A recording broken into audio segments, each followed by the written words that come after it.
Good morning, everybody. Jordan here with Farm Builder. Snowy February morning here, Sunday, and just got done giving the cows their hay, getting their water filled up. There it is. And gonna go over here and check in on the set of pigs that's sitting back over this direction. I've got a water tank here filling for another set of pigs, and so let's walk over and look at this group of 100 feeder pigs that you may have seen a video earlier in the year about. They're all grown up now and getting ready to head to the sausage house. So let's walk over there and take a look at them and talk a little bit about pigs, pastured pigs in the winter out in this kind of weather. All right, so just in case you were wondering, this is one of our equipment purchases this year. It's a Bobcat T76 skid steer. It's about 74 horsepower and has been an awesome machine. Been very helpful in replacing our T300, which is our previous skid steer, which has been sitting at the dealer for 5 months now, waiting for a part to come in. So glad we had this one here to go, and it's been performing outstandingly. Kind of a key component to the success of our pastured pig enterprise and in the woods is having skid steers that help us get around. Okay, so if you remember seeing this group of pigs earlier when they were a lot smaller, now they're all grown up. And what we have here is a paddock that we've just parked them in for a couple months now. Virginia winters, even though it's looking cold and snowy here today, it actually is going to be 45 degrees here later on today, and it will all be melting. So pasture conditions degrade very quickly in the winter in Virginia because it does not freeze. It just turns into like a mud mess. So what we did with this group is we just parked them down here in the flattest spot we could find, and we've just kept them here and been building up their bedding underneath their shelters, but they still have the space to go out and exercise, and whatever impact and rooting they do is not causing the ground to erode away. It's just staying right in, in place, as opposed to being on the side of the hill or something. So these are the big boys, and this is a shelter that we've used in the past that we just needed some extra roof space for the pigs, so we put it back up.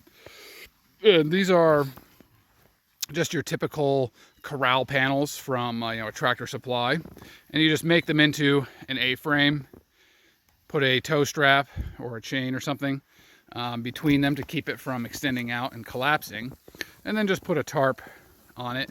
It's a quick shelter that you can use with existing items on the farm. It's probably not the most cost efficient to go out and build intentionally, but again, these are items that are already here on the farm, and so we can repurpose them for a temporary period of time. So we'll walk over here and take a look at these bad boys. So they do still prefer to sleep mostly outside, even though they could go underneath that wagon back there, and some of them are under this shelter. A big chunk of them like to just be out in this big pile of hay and munching away. It's about a foot or two deep of hay, so it also has a decomposing effect that generates some heat. Oh, someone came up to give me an old nibble.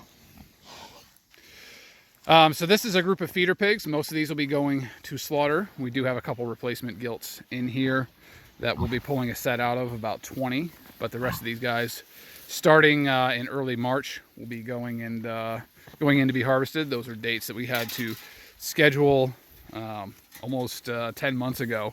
If you're in the space of producing animals and for meat and working with a processor, you're probably well aware of the backlog and scheduling that they're going through right now.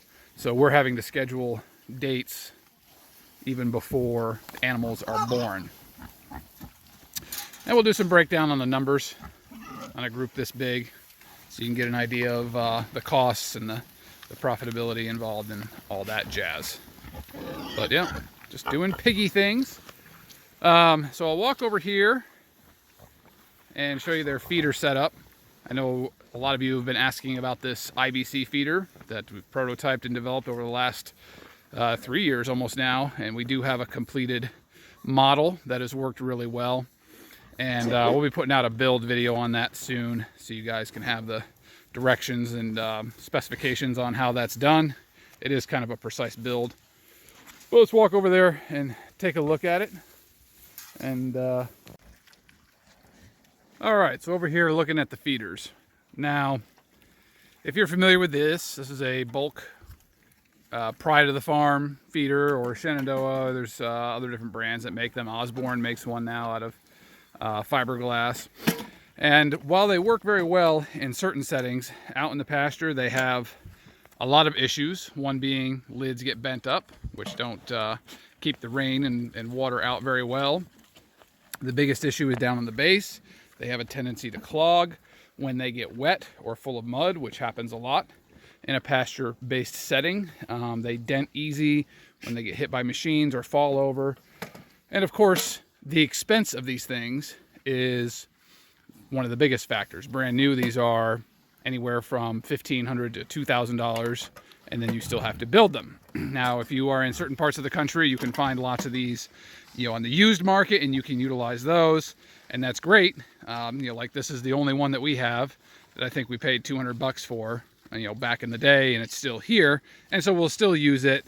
But when we're looking at pieces of gear or equipment, you do have to consider new cost at some point, because you can't always rely on the scrounge market.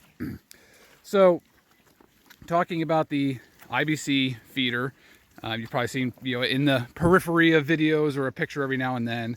This has been a development project that really started 11 years ago, but kicked into a more focused mode 3 years ago. And I've been building and prototyping different iterations of this over that time until we have what we have now that works to the kind of specifications that we had outlaid. So this was a second generation one. When we do the build video, we'll go into a lot more detail about the process of prototyping and figuring out problems and redesigns and all that. But we had a generation 1 version that's no longer out here. This is an older generation 2 one that's 2 or 3 years old. That's been retrofitted some, and we're still getting some life out of it. And we'll use it till the base is done, and then repurpose the tank. But over here, this is our Gen 3 model, which is what we're using all across the farm now for all weaners, feeder pigs, and finishing pigs, with the exception of the 2 feeders you just saw. And this will I'll give you the quick tour of this. Again, the build video is where the real show and tell will be. But the concept is you have an IBC tank. We like to use the ones that have 6 bars on them, the 300-gallon ones. It's a little bit larger, holds more feed, and it also fits well with the dimensions of lumber that are used, 4 feet, so you can get 8-foot pieces or 12-foot lumber to build your base. And what it is building a cradle out of wooden components. There's some steel components, and you've probably seen this PVC stuff as well. That is to address the rubbing of the lumber. You probably saw in that Gen 2 one how those side panels, or those side supports right here, are completely wearing away, and so we need to have something there to protect that lumber and keep them from scratching themselves on it and wearing it away. But you have the IBC tank. It is on a corner, and in the bottom of it is cut out a slot all the way across the tank that allows the feed to fall from the tank down into the trough. Now, this is where a lot of the work had to be done to dial in this trough correctly so that it's not spilling out all over the place and unloading the tank, but also that it will flow and function with the different types of feed that we used. And so what we figured out to work the best is a 2x6 box. It's got a pressure treated 3/4 plate on the bottom that is then bolted to these skids. And then it has this roller system in here. So that is a piece of 4-inch PVC that has a rebar going through it, and that can free spin as the pigs nose at it, and that kind of regulates the flow of feed as it drops out of the tank and into the eating area of the trough. And getting all this correct took a lot of time and a lot of tweaking around. Again, a PVC pipe there to keep them from rubbing the 2x6. Now, we've used these in the woods, in the field. We've had them dump off of machines. They hold together pretty well. What holds the tank to the base is this one or two ratchet straps, one on each side, that just connects up under here to the tank and goes around and then secures back to the tank on the other side. The reason for this is so that if we ever need to, we can pop the tank right out of the cradle just by releasing those two ratchet straps. That way, if we need to clean it out, if it's totally impacted with mud or there's some other issue going on, it's very easy to detach the tank from the cradle. Or a cradle breaks. You know, say someone rodeos it too hard, slams it with the machine, breaks the cradle. The tank is still good. We can pop it out and slap it into another cradle. So we're going from talking about cost, $1,500, $2,000 for those things, to one of these is about $300, depending on the cost of your tank. Those can vary wildly. If you can get them for free, your cost goes way down. You're probably, maybe $150 in build material for the base.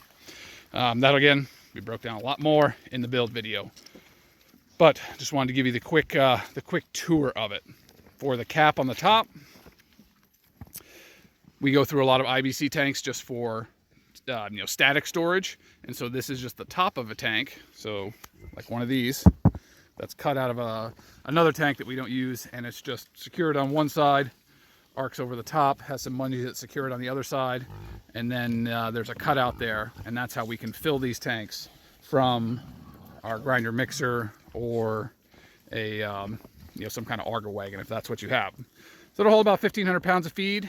We can move it fully loaded, fully empty. The pigs give it a thorough working over, and we're pretty pleased with where this is at. All right, once we have the build video, certainly drop a link in the video to that, and you can check that out. That is one of our latest innovations here on the farm, and hopefully we'll have that over to you guys soon. But for now, got some other chores I got to go do. Piggies are enjoying the snow day here. And until next time, stay busy out there on your farm, be safe, and get after it.